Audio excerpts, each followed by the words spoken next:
Hello, everyone. We're live with Lou Doy here, an executive producer and a retired dancer. We've also got Sean Stewart here, as always, and Daniel Hurton. Hello, everyone who's just about to go to sleep or just waking up in America or enjoying their day in England. How are you, Lou? I'm good, thank you. Really good. It's beautiful and sunny here today, which is quite rare. It's always sunny here, even when it's like Yeah. winter. It's like a cold sun. I thought I Yeah. said somewhere bright, because in case it was really cloudy, which is what normally the UK is like. Yes, it would be really sunny here if it weren't Yeah. dark because Yeah. it's 5 in the morning. Oh dear. Thank you for having me. I'm Well, really, thanks. really. Well, thanks so much for coming. Your story is a very interesting one to me.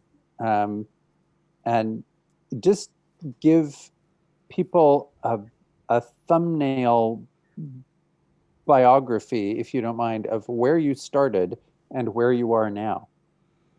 Of course. So a small version is I started as a contemporary ballet dancer or contemporary dancer. And trained and toured with many artists, worked with artists and companies like Matthew Bourne, to a company called Retina. And then, as always with dancers, pushed my body too far and dislocated my hip in my late 20s, which then made me rethink about what I was going to do next. So, As it might. yeah, as one does. I could have ended up completely leaving the industry, but I knew that was not going to be the case. And I had a bit of a passion then anyway for the behind the scenes. I was always wanting to know kind of how things were being made, because as a dancer, you are on the stage making, but you're not necessarily behind the scenes, understanding that process as much as one would like to. So then I wrote to theatres up and down the country. This is kind of a weird story, but I got picked up by a venue called Chichester Festival Theatre, who produce work that goes to the West End. And the artistic director there then recognised my name and said, "I'm sure you're a dancer." So I was, because I've just cut my hip.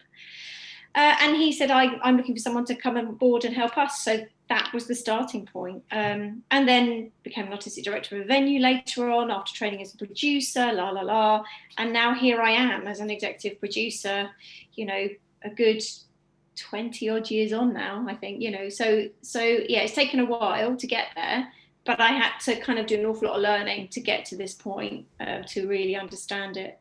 So that's a bite-sized version. And you're not just executive producing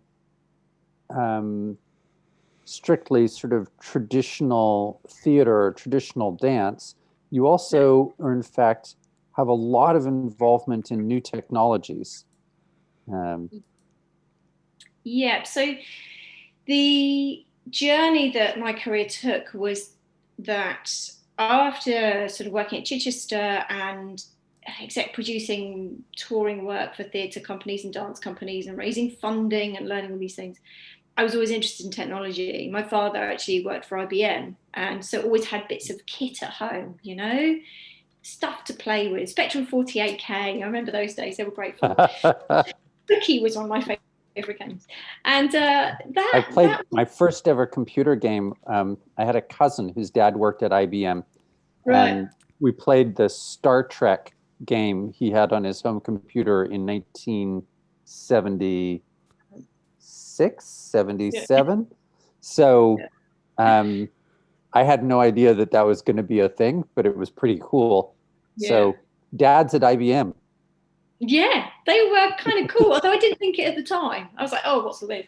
And I just remember the Spectrum 48K taking over our lives. I was one of 4. And the whole thing where you put the tape in, it has to make all that noise, and the excitement of it loading, that funny sound. Yes. Got a funny noise. Anyway, so that was I was completely intrigued. And all of the imagery I was intrigued by. So I think even then I could see that there was artistry in making this stuff. I didn't quite know what it was. I didn't know about coding even at that age, didn't know anything about that. And my dad was always bringing bits home and making bits of computers as things evolved. And my brothers and family they're all kind of mathematicians, so of course it goes hand in hand. And that just naturally kind of started my journey of tech. And every time a new phone came out, as the years went on, I was always wanting the latest bit of kit. You know, couldn't always afford it. But, you know, it's like you go, oh, I want that latest one. I want this, because I just wanted to play with a new thing. And I remember app games taking over my life. I remember going, this is so cool. Love it. So that was always there. And then I became an artistic director of a venue, which is an old Matcham Theatre, beautiful, beautiful old venue. And they were having a refit and everything. And I had to come up with a new artistic vision because they were applying for Arts Council funding. So you have to apply for money for like 4 years of support. NPO, it's called National Portfolio Organisation. And I had stumbled across a motion capture suite, probably, I'm talking about nearly 10 years ago, probably now, in a university, and thought, this is great fun. And jumped in it as one does and said, come on, put me in this thing. I want to go.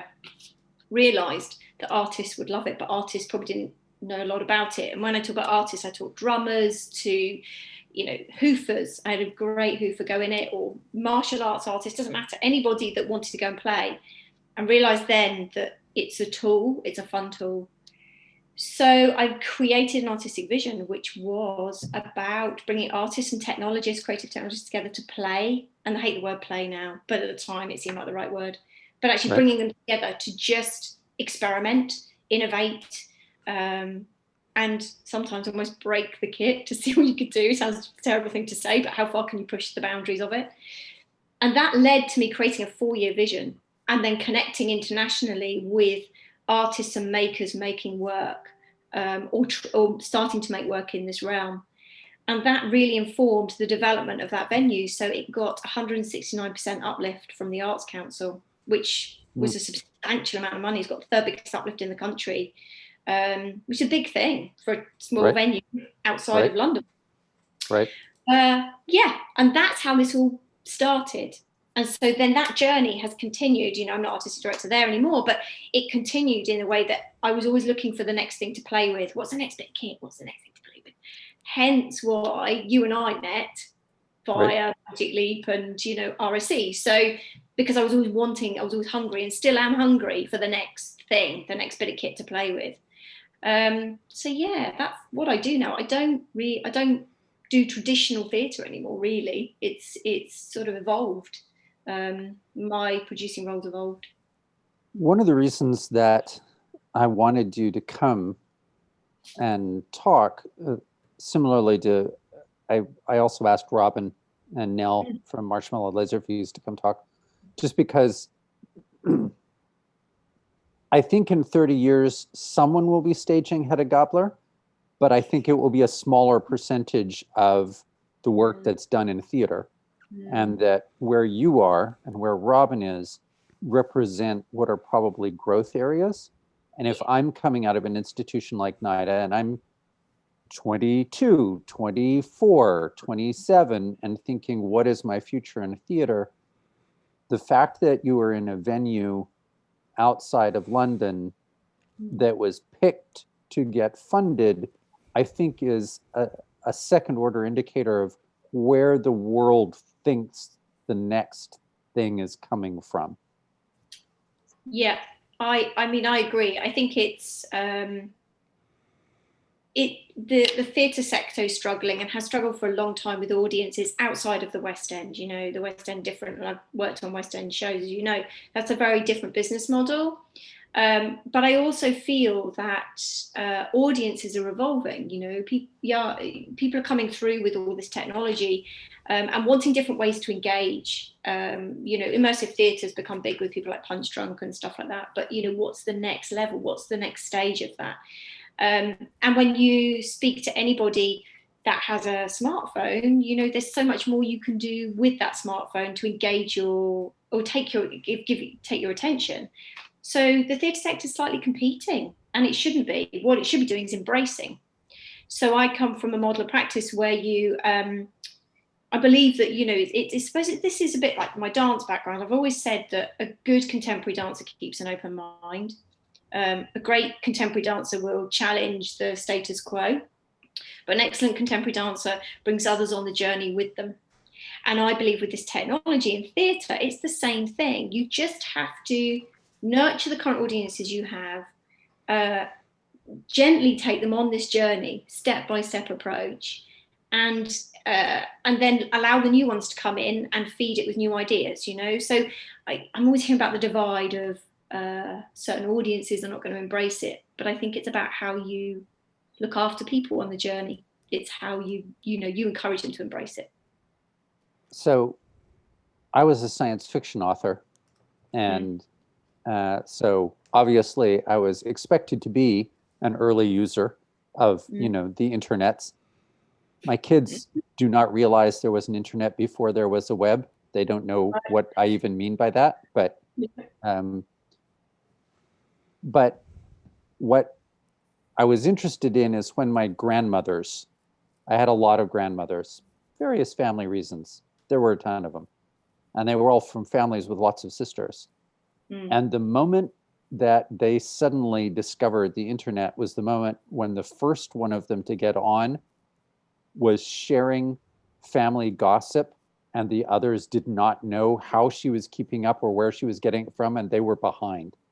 So as soon as suddenly they saw how it was relevant to their lives, they were all on the internet. And not to be folksy about it, but when you connect with something that's relevant to people's lives, they'll be there. Yeah, it's true. It's absolutely true. I mean, I know you talk about the early stages of the internet. I remember dial-up, where you had to share the cable to put it in and I remember working in an art centre. Okay, so this is similar to your story.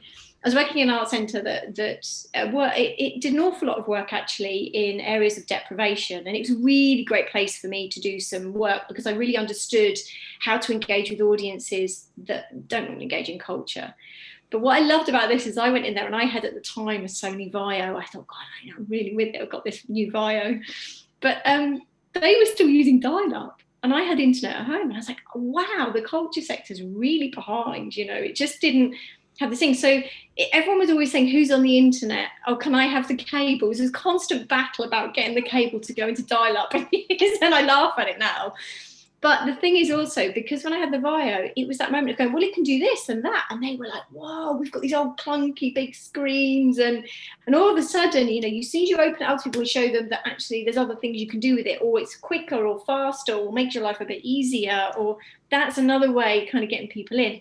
But I love the idea that you said gossip, because it is exactly that, isn't it? If it can become something that's good for your everyday use or a bit of fun, then people embrace it. I really believe it.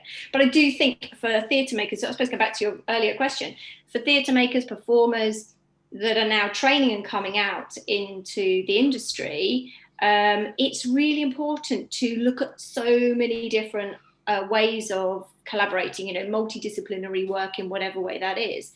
And I love to have had this kind of tech when I was training as a dancer. Of course we had tech, we had like the latest soundboard or nice lights or whatever, but it wouldn't have been the same as this, because there's just so much now that you can do, so much more creativity. And I think also because people are coming out, are graduating now, they're going to be more savvy with this technology anyway, One of the things, and you touch on an interesting point there. So I end up in the very odd position of coming into a certain number of contexts, a little like this one, as like the digital guy. And I read Henry James for fun. Mm-hmm. Like, I'm not the most obvious candidate to be digital guy. and I do feel I've been lucky enough, because right place, right time, to have been involved in a couple of projects that kind of changed the landscape. Mm-hmm. But I often say, I look at Bensley and Daniel here on the stream with us, and I feel like there is a ceiling to what I, at least, and possibly you, maybe not, can accomplish, because those of us who were born in the analog world, it's always going to be a little clunky, right? Yeah. The cars, the Model A can't escape being an object imagined by people who grew up with carriages and horses. So it's like, if you replace the horse with an engine, you could make, it's like a wagon, but it's powered. It's a long way from that to a 57 Thunderbird. I mean, to make a Thunderbird, you have to have never known a world without cars. And I truly believe that when I go and lecture to a group of 20-year-olds, I'm actually lecturing to the people who will do the work that I will never be able to think of, because my role is inevitably, there's a ceiling at John the Baptist. Like, I can see it coming, but I'm not going to be it. You know what I mean? That's so true. That is so true. I would definitely counter that with because I think Daniel and I are on the period of time where I still grew up on dial-up. I mean, I think it's common knowledge Australia's internet is always 50,000 steps behind everyone else's. We literally just removed the last old phone cables that are going around our house from our house the last holidays. But the way, like when we learn sound desks and operate lighting desks and all that, the way I was taught and the way I always think, at least I think at the present time, the best way to learn is on an analog desk, the old desks, because then you learn all the ins and outs and the you feel what's actually happening, and then instead then you're learning an operating system when you go to the digital desks, which is just like jumping back on a computer for us. But yeah, I definitely think the old way will never disappear, because you've got to look back to be able to go forward sometimes. That's a really good point. It's a really interesting observation. I will say, if you ask me, how does a record player work? That is amazing to me. Like, seriously, there's a piece of vinyl and you spin it and you put a needle on it and you run current through that, and then that goes to an amplifier which vibrates something to create sound waves. Yeah, a membrane. That and at the end, Wonderwall comes out of your car. What? Yeah, no, I did a assignment on that stuff. It is like, even when you do the research into it, you still wonder not only how does that work, but how the hell did someone decide that was what they were going to do? Right. Sound is different as well of vinyl. I mean, I don't know if any of you do, but I'm a bit of a vinyl collector. I love it. And so for me, yes, of course, it's great to be able to access music on my phone, but there's nothing quite like getting out the vinyl, putting it on, and there's a warmth and there's a richness to it that when something's been recorded specifically for vinyl, it sounds completely different. So I still think there's place for sometimes that old tech. So you may be right, maybe I do think, there's technology that I, like you, Sean, are never going to be able to get my head around, because it comes through so quickly and young people are going to really push the boundaries of it. But I suppose, like dance, you still learn ballet. For me, I had to do ballet technique to be able to push the boundaries of that technique. So, yeah. I mean, maybe there needs to be courses in dial-up. Who knows? Yeah, and how to replicate the sound effect with your mouth. Yeah, or Spectrum 48K. Let's put that on the national curriculum. I definitely, because you were talking about the different audiences getting used to the new, what's coming in and all that kind of stuff. And I was talking to Sean about this a couple of streams ago, and Daniel and I kind of had this put to us a year ago, and it's starting when you start to look at those who are pushing the boundaries in this area. It's getting more and more enforced, concreted, that we're getting to a stage where it isn't a gaming community, it isn't a movie community, a book community. It's a community of people who like art or entertainment, or whatever way you want to look at it. And people are now just bringing the best tools to pull their story together, whether that's, having a website that delves deep, that you unpick as you go, with a movie series to the side, and a book that, tells you all the inside details of every character, if that's the, and we're getting to a stage where it's like, pick the tools that worked for you, instead of, you must make shooter game, and that is all you make. Yeah, I think you're right. I think the art is broad, so yeah, I agree. I mean, as a producer, I don't think I'm just going to go and make one thing. Sometimes, well, for me, story's key. That's why I love Sean's work. To me, story has to underpin a lot of what you do, or at least have some point. Even though I love dance for dance sake, going back all those years, I still feel there's an element of an emotion that comes with that, and you find your own story. I was laughing about this the other day, because somebody was saying to me, how do you describe what you do? How do you pull projects together? And I said, actually, this can be my new job title, culture detector.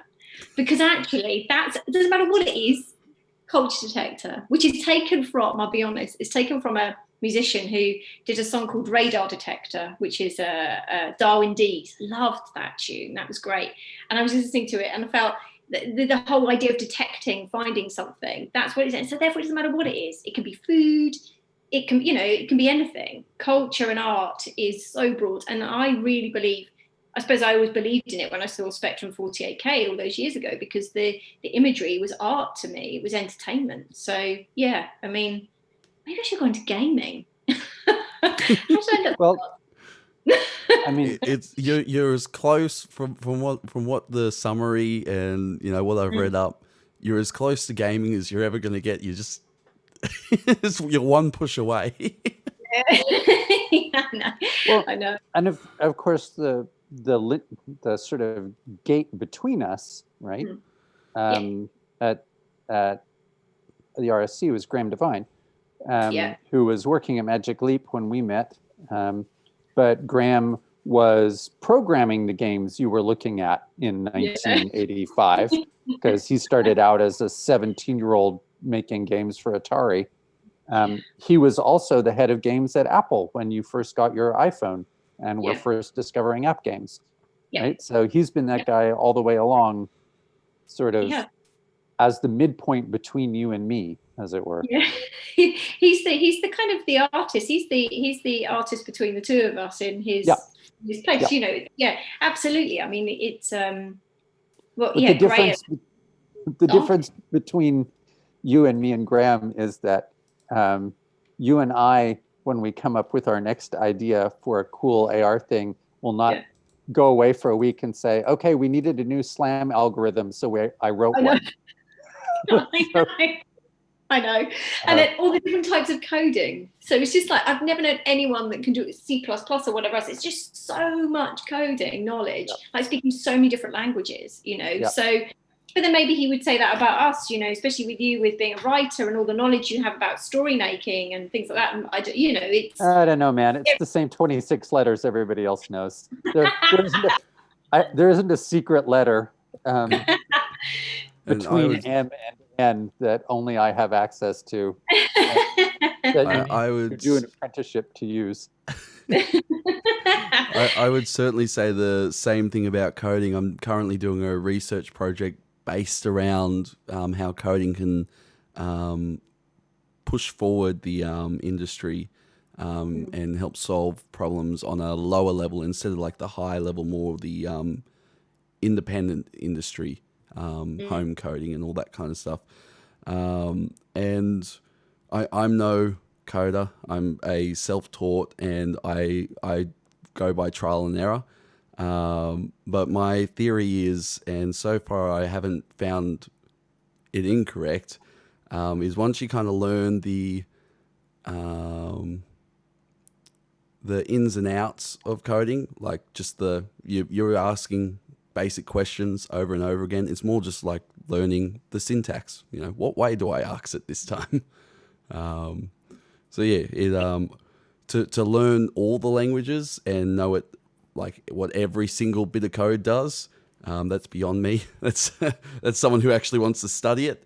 But you know, if you were to go down that way, eventually it starts to merge in and you find a pattern in that kind of stuff. But I think it's important to be able to learn an element of something to understand it. So for me as a producer, I did a coding course. So I decided that for me to understand this world, I needed to, you know, I'm not going to be an expert at all, but at least get under the hood of it. You know, I'm talking kind of mechanical things because my family were into cars as well. It's probably not a great thing to say with climate change, I think, but there was always a car on the drive that was being done up and engines being pulled apart. I was never going to be a mechanic.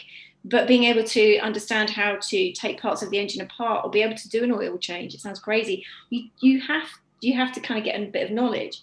So one of the things I did actually as a producer is I took a coding course. I've had an awful lot of conversations and work a lot with animators. So understand their processes and their timelines for creating assets and things. You just got to kind of be open to learning constantly. I feel like I'm still at university. I feel like I'm still learning every step of the day, every step of the way. I mean, I'm not at all an expert, and by God, I've made some blinding mistakes in my time. I think we all have, you know, where timelines have been wrong, which has affected a budget or whatever, you know.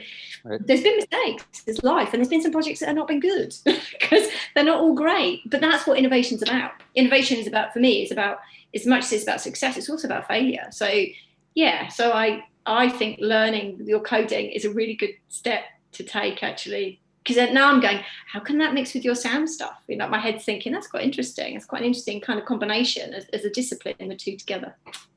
I think. But yeah. I told Bensley this story at a startup I was at. The other two founders were much more technically oriented. So when we interviewed coders, they would ask more technical questions for the programmers. I had exactly one question, which was, do you play in a band? Good question. Because in my experience, finding someone who can program rigorously and yet do the stuff that we needed, because our brief was always make something the world has never seen before. Yeah. Creative coders are tricky to find. Someone who is a really sound and makes code that won't fall over, and yet at the same time is willing to take on, okay, no one's ever done this.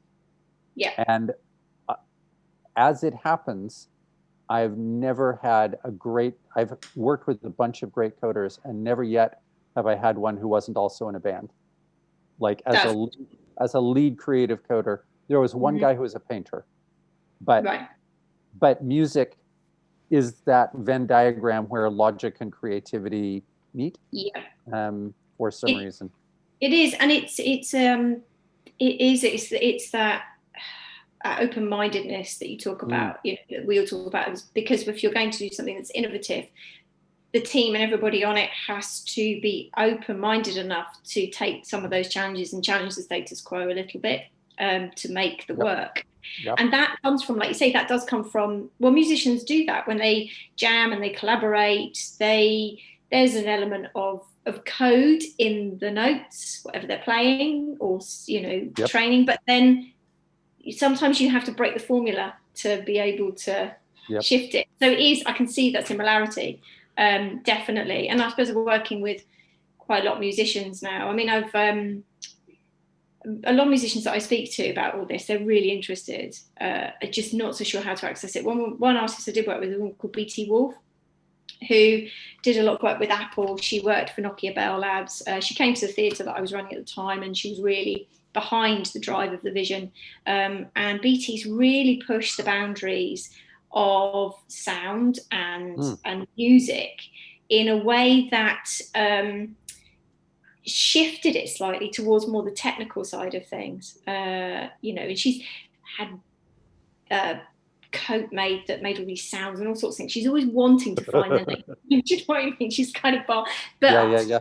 Apple recognised her early on in her career and picked her up, and she did some projects with them, and then she did some work with Nokia. But she's one of those artists that shifts slightly more on the technical, I think. But this is the other thing I've had conversations. So a friend of mine, Tobin, is signed to DFA, which is James Murphy's label.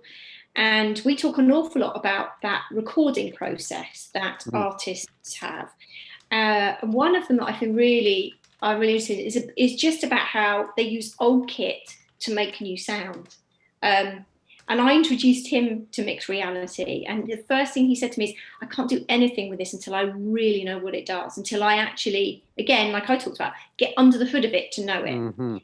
So he was saying I'd need some R&D time to be able to understand what this tech can do. But I was really interested in the sound in whether it be a headset, whether it be the Bose glasses, whatever.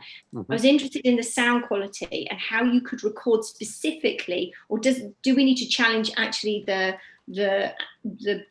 speakers that are in it? I don't know, because I was saying to him, how can we get like a vinyl sound within this? Can you do that? Can we do it? Is it possible? So we've talked an awful lot about challenging the technology and using old school recording methods. How can we do that in the tech? We talked a lot about it. We haven't done anything about it yet. Just lots of conversation at this stage. But yeah. Next spring there will be how can I thread the needle? Next spring there will be a very large Audible original that comes out that I will be associated with. And one of the conceits is that there's a huge story in the modern day, but there's also a story that reaches far into the past that's been recorded on the recording tech all the way along. So starting with 1924 dictaphones and old reel-to-reels and cassette tapes and finally digital and finally today. So I was, for various reasons, listening to what it sounded like when it was wax cylinders on your 1924 dictaphone. Yeah, that, you see, there's something beautiful about some of that old tech, isn't there? There's something lovely when you pull it out and you use it in a different way. I can't wait to hear that then. I'm intrigued, I'm interested now. So I look forward to next year to hearing this thing. Yeah. I certainly agree. I'm sure Daniel also agrees that there's a lot of bands now or musicians that are going into the recording studio and purposely choosing a different style of recording, or or actors or whatever. They're going in and right, we're just going to use Foley, or we're just going to use one mic and 4 tracks and that's it, just like they did. I personally have a 60s amp that I always use. I just can't get over that sound. But going back to the point on about musicians and the coders and all that, but going away from that a little bit. I guess Lou, as a dancer, I'm not sure how much tech you did while as a dancer, but definitely as now that you've gone into the tech area, you have a different view to those who have never performed in their life, that you can bring to the table, and that's kind of I guess what helps with that, because you can push the boundaries and know where a performer might be, as well as help guide performers and help comfort them and all that kind of stuff. But it brings on a different creativity when you've got a mind that has had that in it as well. I think also when you've worked, whether you're in a band or you're creating a piece of choreography through improvisation, or in some cases, when working on big shows, big kind of commercial shows, you have to bring people together from different disciplines anyway. Even in technical rehearsal, I mean, you would have like a week's tech for a big show that's about to go up, and you've got actors that have got their agenda and things that they need to be dealing with. You obviously, you've got your technical team, which are having to really work hard to make sure the lighting and the sound and everything comes together. And actually, it's all that communication, all that keeping people in the loop, and making sure that everybody feels comfortable, they can deliver what they can deliver, everyone's going to hit their kind of deadlines and whatever, and you can bring the piece together. It's no different in this world. So when working with brilliant coders or writers, you are just bringing a team together and making sure that the team can all gear towards one direction and aim for the same thing. Of course, there's always going to be moments where somebody wants more time or they want whatever, but you just have to go, okay, well, maybe we haven't got that time, but you have to find a solution. I never believe in the word no. If somebody says to me, I can't do that, I'll say, well, give me the solution rather than just the no. What's the other options? How can we get around this particular problem? Or if we can't meet that deadline, what can we do instead? So I suppose, yeah, it's no different really. I mean, I always was in the improvisational world for dance. So that idea of communicating, understanding the people in the space, and people come in with their with their agendas from outside, because we've all got lives and things going on. So you have to be mindful. There's a lot more going on in people's lives than just being in that room making that piece of art. And sometimes, it's all consuming, and the art is what we're all driving towards. And other days, somebody else might not be there because they've got something else they're thinking about, or another deadline for another project. So I like to have an understanding of where people are at when you kind of go down that process. And I just like working with lots of different people. I love working with musicians, coders, you name it, dancers, whatever. I love just mixing it all up a little bit, stick it in a pot, make a nice dressing, and it makes your salad better. So yeah, so I'm sort of, everything's food related for me generally. So just for people who are like, I think we should stop for a moment, because you and I at least are enough part of this world that we sort of have an image of what you're talking about. For people who do not spend their days in a mocap studio or the rest of it, can you describe an individual piece of work, either one that you've made or that you were moved by, or just like what exactly are we talking about? Just an example of what is a thing in a space. A piece of thing. Okay, so again, it depends on the technology, but if we were to talk about projects that I think have moved me in this space, a couple of years ago in Venice, I went to the Biennale, which was, they have VR Island, curated by Liz and team. And there was a piece there that I particularly liked that really stood out to me. And what basically you put on a mocap, you're sort of mocap live and you put the headset on and everything. But what I liked about it was that we could move in the space. So what it is you put this pack on, you've got a headset on, but I can see you and you can see me. So we're in the space together, we're avatars, we're whatever. But when I move, you can move, so we could communicate through movement in a way that was not just being static. So I wouldn't, whether you call that performance is another thing. But for me, it felt like something because I could finally move. The second stage of that was when I put on a Magic Leap headset, mixed reality, and I did something called Tanandi. Yeah, I knew we were going to get to Sigur Rós here. I've got to go there because doesn't everyone go there? So again, I was in the space. I put this thing on. This time I can actually see you and the world around me, but things start to grow from the sofa or from the table in the room. And I thought, this is kind of cool. Then realized that you could go up and touch it and it would make a sound. I was like, whoa, this is great. And the more that I engaged with these things that were appearing and everything was three-dimensional, the more that it appeared, the more I moved. So I realized that it was like a choreography tool for me. It was beautiful that I was in this space moving around. And people that were watching said, you can tell you trained as a dancer because you didn't sit still. There's all different levels and kind of moving about. Yeah. So that piece took it to that next level. And I think mixed reality is going to really push the boundaries, I think. So I'm assuming people know, but mixed reality being that stage where you can see through the thing that's on your eyes, the glasses or whatever, but things are three-dimensional and you can move around it and touch it, which is lovely.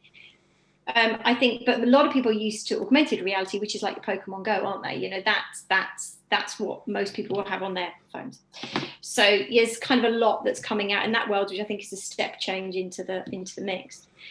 But going back to other pieces that really stood out, I mean, pieces that I've worked on, in fact, you saw part of it last year, which hasn't seen the light of day because of COVID, right, is a piece we did with the Royal Shakespeare Company. Describe that a little, because I thought it was a really interesting combination of the technology and traditional performance and sort of experimental performance. Yeah, so there were 6 of us selected for a year to be digital fellows to the Royal Shakespeare Company, Magic Leap at the time. And for that year, we had to push the boundaries of what maybe could be seen as performance. So what we did is we created a piece of work which was an immersive theatre piece. So you would go into the space, it was dressed in a certain way. I don't give too much away because hopefully it will tour, who knows. And the space is a beautiful space, but it was all inspired by Midsummer Night's Dream. And you walk in and there's an actor in the space. There are stations which are dressed, and when I say stations, areas that are dressed beautifully, and lights. The actor is acting and encouraging you to come in and engaging with you, and you then, as part of that journey, are encouraged to forage, to find things, to bring back to the actor, because I'm not going to give away what character the actor is. You then come back to that space with all these bits that you're finding, but as you go to these areas, you have a Magic Leap headset on and you start to see stuff. So like I talked about with Tanandi, you might see leaves, you may see something else growing, but you can interact with it. So that was part of the storytelling, the visual and the things that you foraged, but also things that you foraged you could taste. So there is an element of taste, smell, visual, story. So there's lots of layers. What was really interesting about that piece of work was the balance between all those different things, because at first it was sensory overload. Everybody that came in that did audience testing was like, whoa, there's too much going on. So we had to find a natural balance so that the piece didn't just hit everybody with all the info. You had to gently add a piece at a time. And it was only a short experience. It was, up to sort of 15 minutes maximum for 4 people at a time. But it was meant to go to South by, and it didn't. Because COVID-19 hit, and there were other talks of what we were going to do with it. So the Royal Shakespeare Company own it, and they may well tour it next year, I don't know, but it was commissioned by them and funded by Innovate UK, which is a big fund in the UK. So we will see what happens to it. But as a concept, it was just taking that immersive theatre experience to another level by putting people in a mixed reality headset. You saw it right in a scratch version, didn't you? And it was a real scratch. Oh my God, we had 8 weeks to make that in the end. I know. So it was crazy. Yeah, it was driving. Yeah.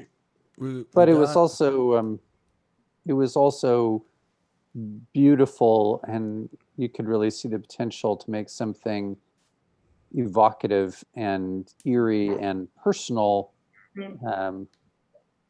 Yeah, I think at the end of it, story underpins the whole thing. I mean, you have all these lovely layers of things that people can experience, but you know this, Sean, more than anybody, that that story had to be right. There was lots of different iterations of it. There were lots of rewrites of it, because you have to think about who your audience is, what you want them to feel, how you want them to engage, and yeah, I mean, and that all comes down to where you're taking it.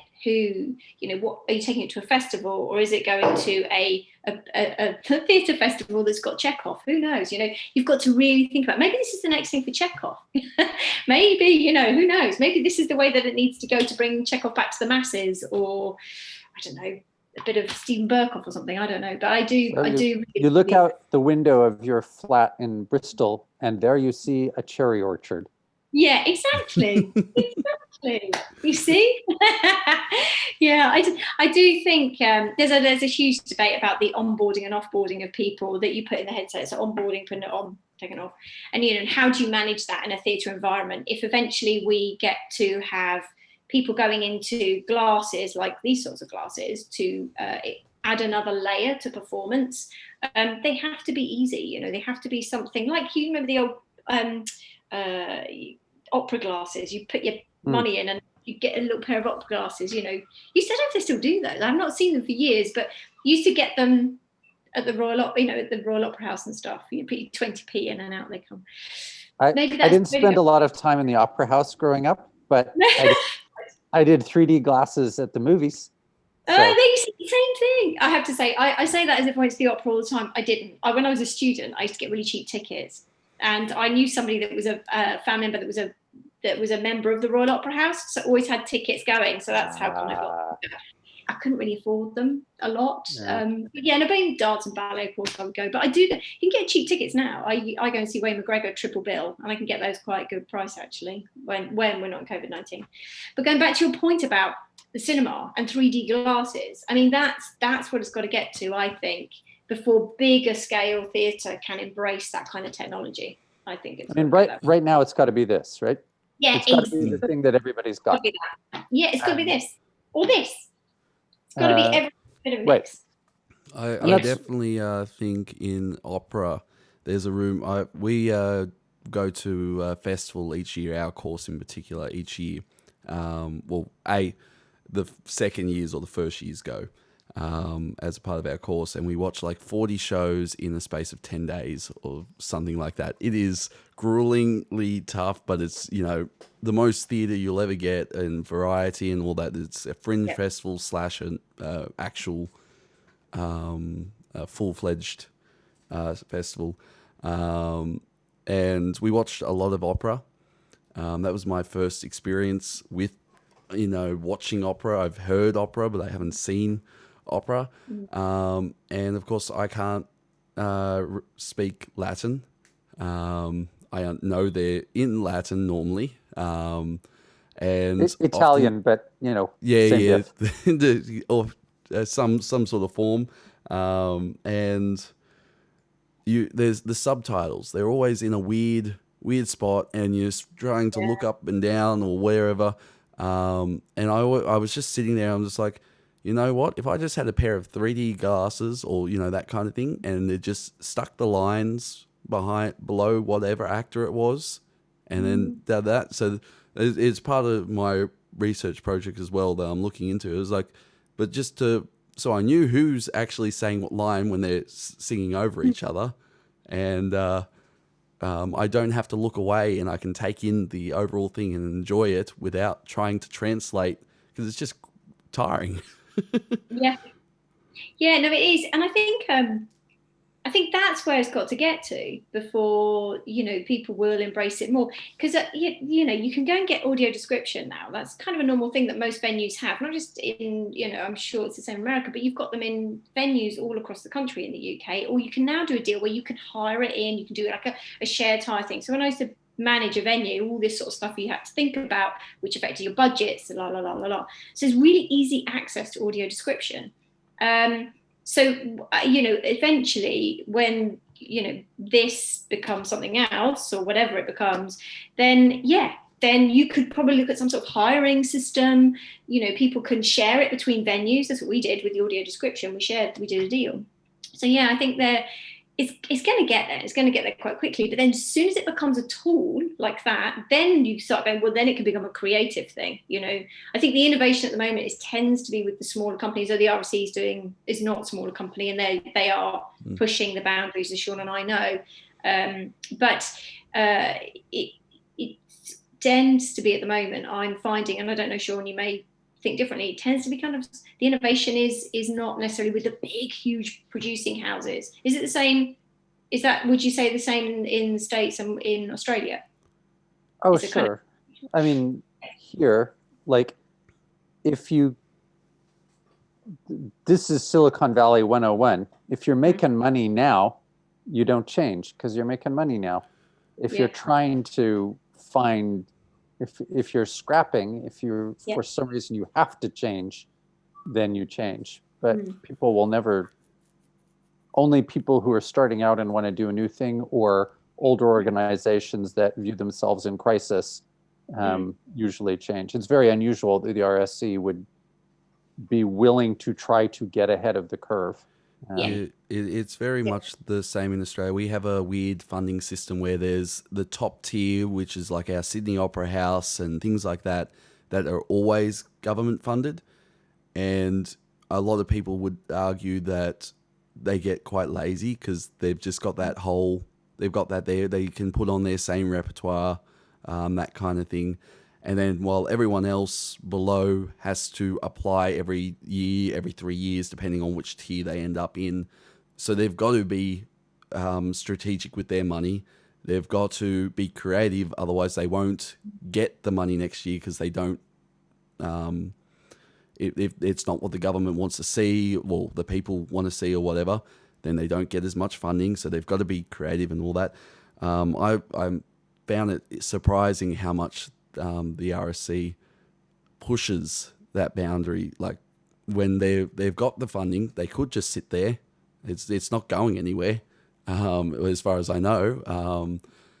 And they just want to keep innovating, which is great. I think the top companies should be innovating just as much as the bottom companies. Yeah, because in the UK, the funding, it's quite similar. We have the NPO, the National Portfolio Organisation funding, which you're talking about. And you have to have an artistic vision within that. And within there are different bands, you can apply for financially, but equally you all have to go to the same sort of agendas. You have to create great art, and you have to engage with the community. And, for me, I set up a creative lab for artists to come and be supported, to develop business plans, to writing funding bids, and then be innovative, whatever. And some of the, NPO, you could easily just go, well, we just deliver this. This is our IP. We are about this. If it's Royal Shakespeare, we're just about Shakespeare. But actually, they've shifted that balance a little bit, and are looking in a different direction. Thing is, I'd like to think that continues, but the problem is with COVID-19 and what's happened financially and the way that it's affected the theatre sector, the live performance sector, it's going to get tough. I mean, people are going to have to go back to what they do best to get ticket sales and make money. So therefore, some of that innovation is going to be harder to make at the top. So I think actually smaller companies and people coming out, graduating like yourselves or whatever, coming out of, which are the ones that are going to really make headway in this sector, because you haven't got all those overheads, you haven't got all that stuff you have to deal with. So and running a business, a big organisation. So yeah, I think it's gonna be a bit of a shift now. It'll be quite interesting to see what happens. That and also like coming to NIDA, I came from a regional town where there's not we have a fairly we have music, we have theatre, we have that kind of stuff, but there's not that much money around.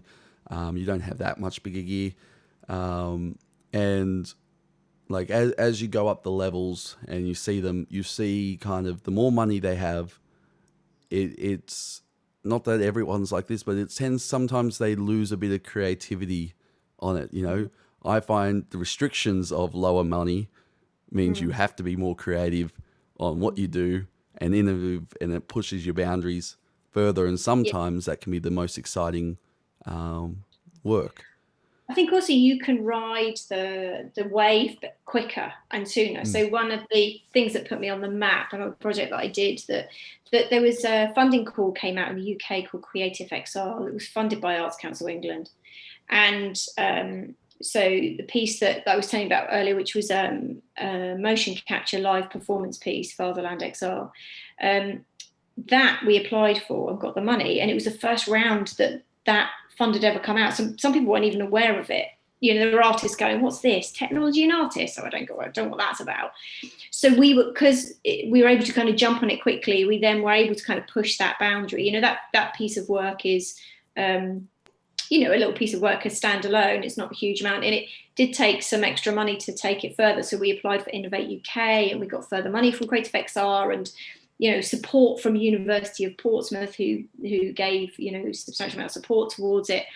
And now CannesXR is huge. It's like everybody wants to apply for CannesXR, and that was only like 2 years ago, and nobody really knew what it was. So I think that's the great thing, because you can be on it really quick, And I suppose because I've worked in those big organisations, and I can see how slow it can be, because you've got to take the whole beast on the journey with you. Smaller teams can go make decisions like this, and you can go and you can innovate really quickly. So I get that. I do get that. I think the funding sector at the moment in the UK, or the supporting sector, and I'm not talking kind of, from corporate sponsorship or anything like that, I'm just talking like from government pots, it's all aimed and geared towards innovation in this area, in the live art sector. How do we push the boundaries of live performance, embracing technology? They call it digital, which is kind of an old term, but to the public, digital is still the word they know.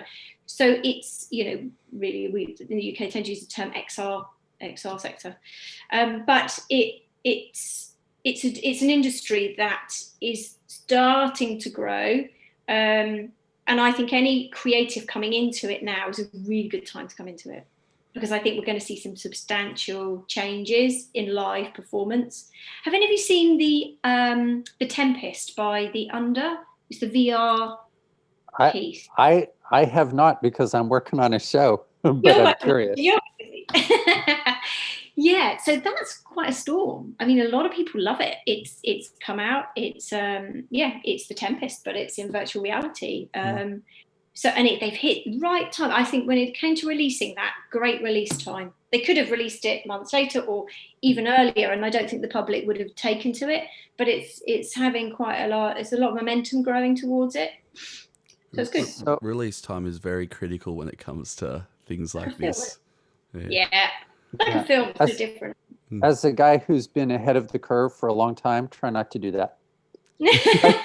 Try to be right on the curve, if you possibly can. So I agree with everything you just said. I'm going to so I'm in America. So there is no meaningful, the government sets aside money for the arts. No. I was in a funny conversation once, in which out of the Power to the Pixel conference about this stuff, and we were doing a breakout session afterwards. And I said, we're trying to imagine new business models for the arts industry going forward. I said, okay, well, the current business model is government gives money to BBC, and then the BBC distributes it. And I was sitting back in the back row, like, American, sorry. What about if there is not that bit? I'm not a champion for. I grew up in Canada, so I come from a good example of a mixed system where there is a government broadcaster and a lot of private broadcasters. I will be American enough to say, as long as we're making this stuff and people don't have to like it for us to get paid, there's going to be a certain amount of work that's, oh, that was interesting.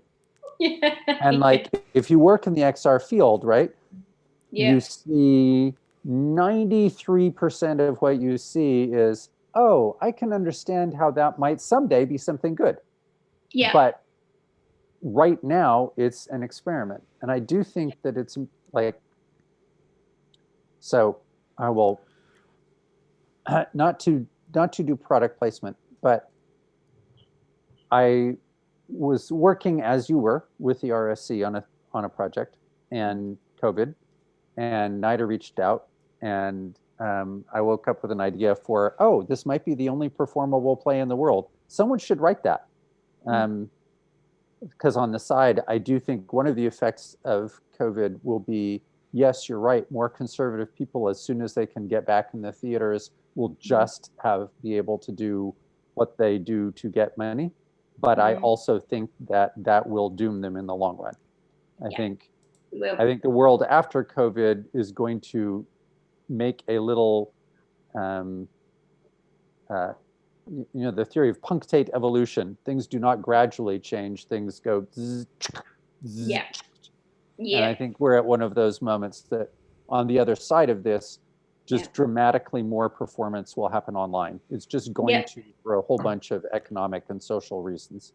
Yeah, I agree. I agree about the business planning side of it, because the business models, I'm really interested about you talk about, the business model with the BBC and this kind of government funding thing. It is, you're right. Some countries are lucky enough to have that kind of money where you can apply. But even so,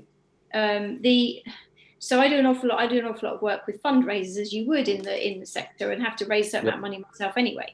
And there are various models. There are those that rely on government funding to survive, and then there are those that have mixed things, where you might have sponsorship, and then you may have donations, or corporate donations, whatever. So I really believe in a mixed model, because also, for me, Arts Council of England, I personally think Arts Council of England might not be here in 10 years' time, So artists and companies can't rely on it. It's great because it allows you to be experimental, like you talked about, where you go, there's a lot out there. Even the piece that was Fatherland, my goodness, it's a piece. But I would never say, and I'm sure Ben from Libby would say the same thing, it's not a perfect piece of theatre, but it's pushing the boundary a bit. And I do believe that the government funds tend to push the experiment and not necessarily always push the quality thing at the end of it. Now, if you have corporate sponsorship, or you go down a different sort of financing model where you have to, like in the States, a lot of sort of VC funding and stuff. Yep. You have to deliver to a brief. Yep. That's it. And so that is a very different mindset. But I think trying to find a balance between the two would be really interesting. I've been looking at business models at the moment. This is the research I'm doing, is looking at business models, specific business models for making work in this sector, and trying to understand the current distribution models that are out there, both for live performance theatre world to this world, and how do we merge those together? What are the timelines and business plans and budgets? We can all do bits of that, that's what producers do. But actually really getting, again, under the hood of what a proper business model could be for this sector is quite a tough one, I think. Yeah. So I mean, yeah. I won't comment too much on Australia's current art industry, just because, one, I'm on a NIDA stream, two, our producers watching. Hello, Di, we love you. But to just give a summary about last year, our arts sector on the federal level was combined with another one, and is now the Department of Infrastructure, Transport, Regional Development and Communications. So if that gives you an idea, I won't go into anything further than that, because technically I'm under contract. But if you're part of the Parks, Highways, Sewage and Art, yeah. I love the idea of dog bin collection and art all in one space. That could be site specific, could it not? Yes. There was a lot of jokes about that coming out after that one. Oh my goodness. I just wanted to finish the thing I wanted to say about Roundabout. To take a strong stance. If 100 people see that show, I'm going to view every single one of them. The failure condition is everyone who says that was really interesting. Yeah. The victory condition is everyone who says that was really funny. Yeah. Yeah. Okay. I come from, at some level, the Bardic model. If they are entertained, you eat. If they are not, you go hungry. Yes. It's really important to me that Roundabout not be ever used as an example of an interesting experience, that instead people tell you, go see that show, it's really funny. Yep. And word of mouth will make more people go. Word of mouth. And if they feel it, like you said, if they laugh or they find it funny, it means they're feeling it. And for me, I've got to feel it. And I don't know about you, but there's live performance as well where you don't come out, you don't feel it. There's only ever once I did a standing ovation to a William Forsythe piece, and it was at the Sadler's Wells. It was one of the most beautiful pieces of choreography I've ever seen. It was about, it sounds a bit cheesy, but it's not, but it was about his wife living with cancer. He really poured his heart onto that stage in that piece, a huge piece of work. I mean, I performed on that stage and it's massive, okay? Right. But you felt like it was a one-to-one experience. It felt like, and the audience, we stood to the standing ovation, and it wasn't just a, oh, let's stand, oh, lovely, isn't it lovely, let's all just stand and clap. It was actually standing, and people didn't stop clapping for about 10 minutes, on and on and on. And those moments are really rare, I think, in performance. And if somebody can just get a tiny element of that, doesn't have to be tearful, it can be, like you said, funny, a tiny element of something that makes you feel you're right, because then you're onto something, and then that's what pays you, and that's what means you can eat. So yes. So is that going to be the benchmark, so that if people laugh? Yeah, I think so. To jump to an example, right? There's no Xbox without Halo as a working business. That piece of content made that platform. Yeah. And I worked for years and years and years and years with the guy who is the Microsoft side. When Bungie was building Halo, he was their contact at Microsoft, the designer. The Microsoft side designer, not a Bungie designer, but a game designer nonetheless, who interfaced with them. And I said, did you guys know it was going to be a hit? He said, oh my God, yes. I said, oh, really? Yeah. What about it made you think it was going to be a hit? He said, well, every time you build a game, you do QA, right? You have play testers. We couldn't make them go home. Oh, wow. We watched play testers refuse to leave. Wow.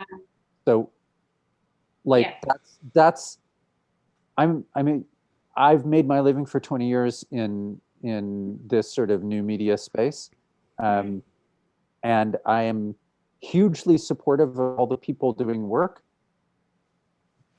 because I love them and I love the space. But it doesn't mean a damn thing until. So the other speech I give is. That maybe sets on this. I came into this world building something called alternate reality games. I was the lead writer on a bunch of ARGs. And at the end of the first one, I was invited to attend the wedding of two people who met and fell in love in the process of the game, and to whom the game was so important that when they decided to get married, they wanted someone who made it to be there. That is the bar. Yeah, if you're working in XR for 10 years and you haven't been invited to a wedding, maybe think of another career. Like, you can always still work in TV if you're back. Exactly, yeah. But if you're doing work that's supposed to engage and immerse people, and you haven't been to a wedding in a decade, maybe you should. Don't stay. Don't. Do you know?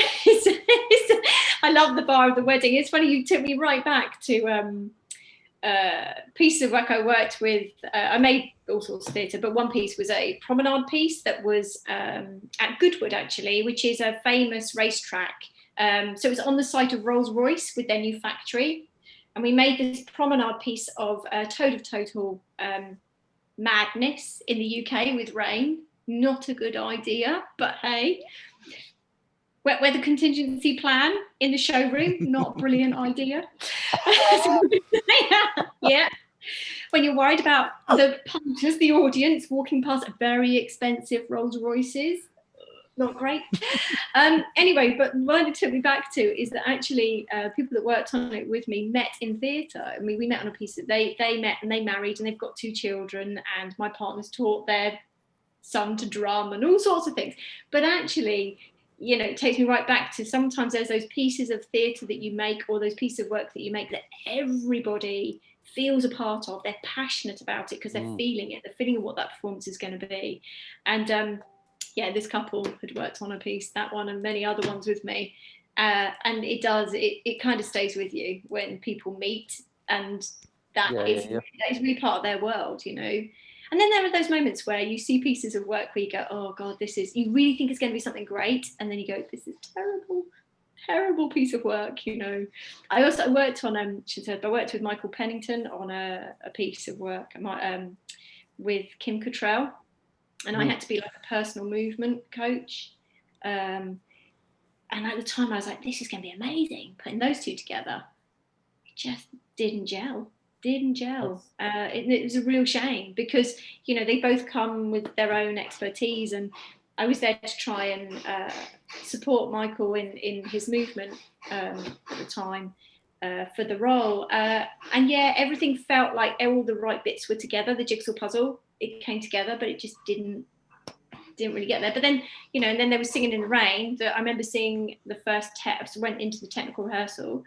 They were just doing the first, not a run, but sort of stagger through. And I was like, this is going to be a hit. This is absolutely going to be a hit. You know, you just know it, get that kind of gut feeling, and you feel like you're with it. Sort of like, yeah. So those moments. And I think the only thing that's really hit me personally in that way, in this space, is actually probably Tenandi, because maybe that clicked with my dancer choreographer head. You know, that's the one piece that really got to me. Although, you know, there is a piece out at the moment called what is it? It's gone completely from my head. Gloomy Eyes. I saw a section of that. That's quite nice. That's in the right direction, I think. Right direction. But it's VR again, so it's limited. But yeah. Right. So yeah, I think I'm looking forward to laughing, Sean. I hope you will. If you don't, tell me, and I'll take it like a man.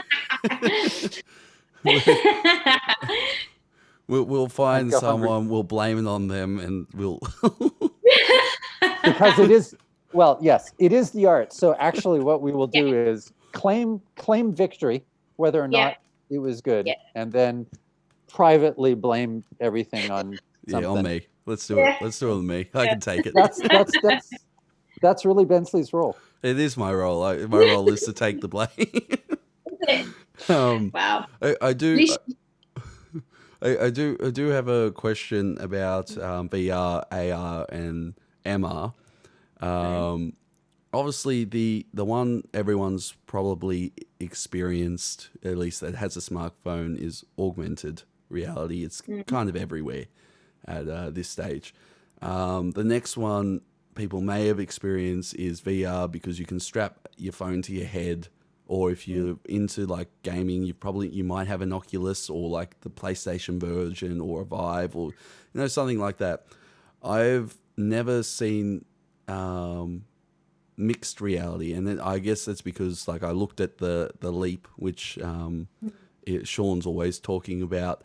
And obviously it's a much bigger price difference. Like it's the price of a new computer compared to the VR, which is still expensive if you want the latest Vive or something like that.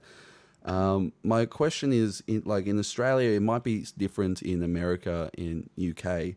But if an Australian audience wanted to experience some mixed reality, is there anything around for us?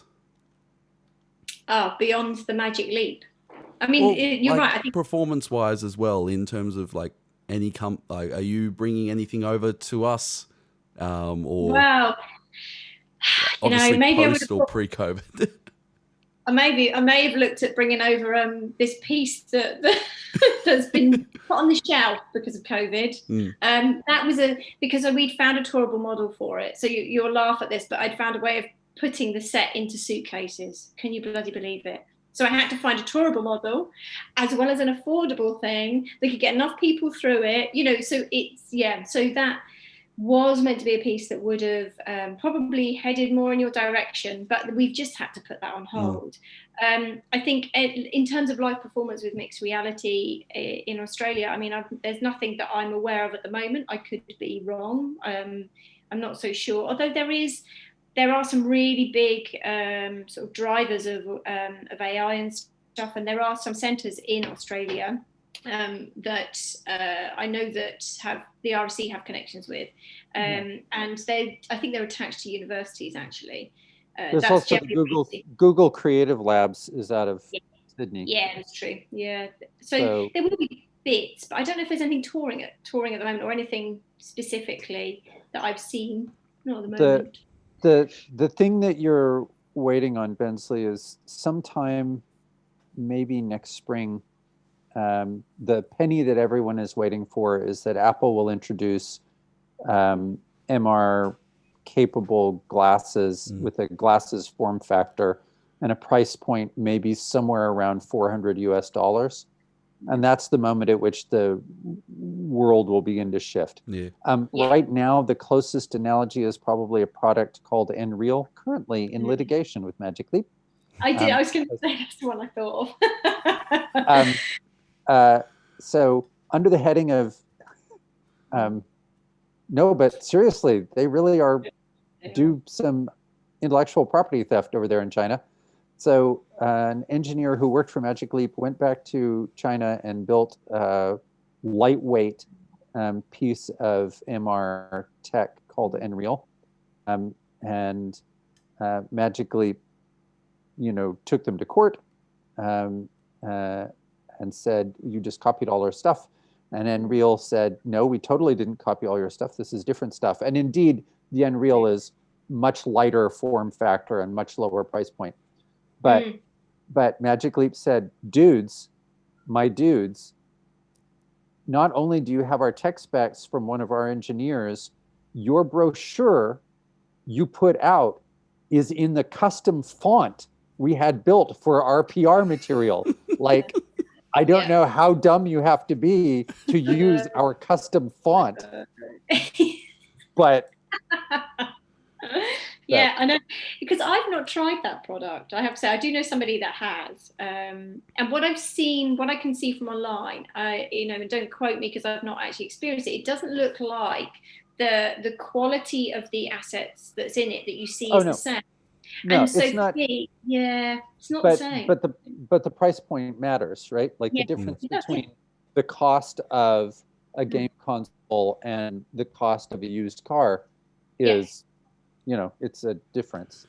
Exactly. And so, it as an affordable thing, you could then technically buy a set of them and be able to make something with some of them rather than an expensive one that actually one can't afford. So the other thing that's happening, the other place that it's happening and going to happen, I'll get a little more technical than we usually get, but I mentioned earlier Graham writing a SLAM algorithm. The point of SLAM and things like it is that it says, hey, here's your phone camera looking at a space.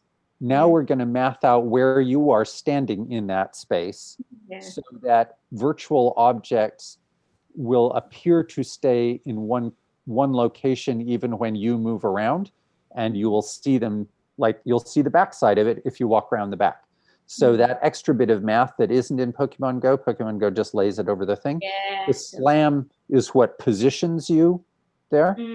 So if you were to ask me for a bet on where you're going to have mass adoption of MR stuff, I do not know this. I speak from no knowledge at all. If you let me look at the product roadmap for Snap, I think Snapchat has 20 million users a day doing AR. And there is no doubt in my mind that they know how to make a SLAM. And our friend Graham built SLAM that works on your phone in real time. So I'm pretty confident someone at Snap that is the community that already has a built-in user base, that already knows how to use the tech, that's already familiar, Yep. because they put little ears and stuff on themselves. Like, and also they already have an audience. They- so- You've got all those things, that all the nuts and bolts are in place to be able to drive a product, and Exactly. then you be creative with it, and you've got yourself something else. So if I were a betting man, I would look at the Apple drop of glasses hardware next year, and I'd look at Snap, and I'd watch to see where those two players. Yeah, because like we've seen MR try a few times. I mean, Google had its lens years and years ago, way before I guess even VR and AR were ready for the show. Yeah. And MR takes more tech than that. There's obviously the Microsoft's Hololens entering, and you kind of see them and they fade out. People don't adopt them. We kind of expecting that people are now starting to be ready for MR? Are we to expect like? So the thing with HoloLens is, I'll talk to that just a little bit. HoloLens has never been intended as a consumer product because they can't solve enough problems for a consumer product. So they quite intelligently designed it for a series of enterprise use cases, because at the price point that you have to sell those things at the $2,500, $3,000 price point, the starting case for MR is, I am a guy who works on Boeing aircraft. I need to know how to fix this engine part, but I need not to be holding a phone in one hand to learn that. I need to be just both hands free, and I'm fixing a vending machine aircraft. I'm operating a power plant. Those sorts of uses are the first case for MR, because your clients can afford the price point and because there is a clear and present need. What MR needs to succeed is the use case that involves something that regular people want. Like, here's the Graham. So Graham Devine that we were talking about used to be the CCO at Magic Leap, and he said, "Here's the test that we're going to have to pass before MR will ever mean anything. If I walk out of my house, I start driving to work, I'm 5 miles down the road, and I realize I've left my phone at home, I turn around, because I can't do my day without my phone. If I'm 5 miles down the road and I realize I've left my Apple Watch at home, I don't turn around." Yep. Until there is an MR app that means you have to turn the car around, it will not be a widespread consumer product. Yep. I think we all have some guesses about what that will be, but the things that made it for the phone, right, were texting and Google Maps. Because you just needed those things to do life. And everything else, including, I think use as a phone is the 7th most common use for an iPhone. Like, it's an afterthought, right? It's a game console, it's a texting machine, it's a phone, that's like a legacy word. I think, what you said about Graham, I remember when he said that when I first went over to the office, and that really stuck with me, because it really got me thinking about all the things that I go back for and how many things I won't go back for. And you're right, everything comes down to, do I really need that? If I'm 3 miles away from home and I haven't got it, will I turn around and go back for it? And there's very little things I would turn around and go back for. So yeah, it's a really good point. And I think this is the problem with a lot of the kit that's out there at the moment, even down to a VR headset, as lovely as it is. How many people really have them in their homes? Not many. They can be expensive to some, and they will be to some people. They're very expensive. But equally, they're not a need. They're not something that I need to go to work and use. And so actually, I think nor has there been Halo yet. Yeah. No. And I guess VR is still very much a novelty. Like, I'm a gamer of some sort. I don't have a VR headset. I kind of look at it as more of a developer thing, and maybe sometime in the future when I'm not a poor uni student. But I guess if MR is the next step and VR is still not there, then it was still, a little bit from it. I think the MR has a much better future in the long run than VR because there's an absolute limit to things I want to do with a bucket on my head. Yes, I was just about to say they're so uncomfortable. They are. This is the other thing, is that the design of them is really uncomfortable, I find. So you end up with a mark. So if you're doing anything, especially at the moment everything's in VR, you end up with this big mark across your face, which can last for some hours, which is not a great thing. It's really not. And I struggle with them as well because I don't know about anybody else, but I get sick. So I get a little bit of motion sickness. So I get seasick anyway. So yeah, and I've tried not to be seasick in them. So my theory for seasickness is actually a raw carrot. It's a very odd thing, but it works. So if I munch on a raw carrot, I've tried it in VR, doesn't work. So if you had to be eating raw carrots every time you sat down to watch television, we would say that is not a great experience. These guys are teching my show, and it's 11:30 in Australia, so I'm wondering if you should let them go. We probably should. We probably should on that raw carrot ending. Yeah. Well, that's great. Well, thank you for having me. It's great having a chat. Really lovely just chatting things. And I look forward to seeing the shows. Really do. Thank you very much, Lou, for taking out the time of your day to come see us. Pleasure. We've really loved it. Daniel and I have a lot to take back and write down or we've written down or think over.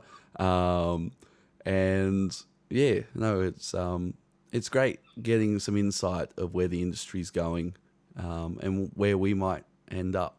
Thank you, Sean and Daniel, as always, for joining us. Thank you, everyone, for watching. I know those in Australia, it is way past your bedtime. And Sean, it's just coming up to waking up over there. It's sunrise. It's now daylight. Yep. That's right. Day's about to start for you. So thank you, everyone, for watching. And we'll see you all next time. Tune in August 4th for the opening of Roundabout, Australian Eastern Time at 8 p.m. We'll see you all then. 11 o'clock in England. See ya. Bye. Bye.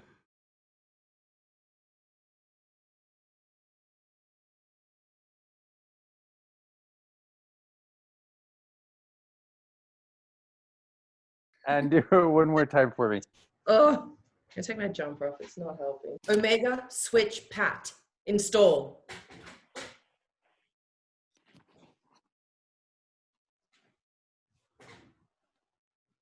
Whoa.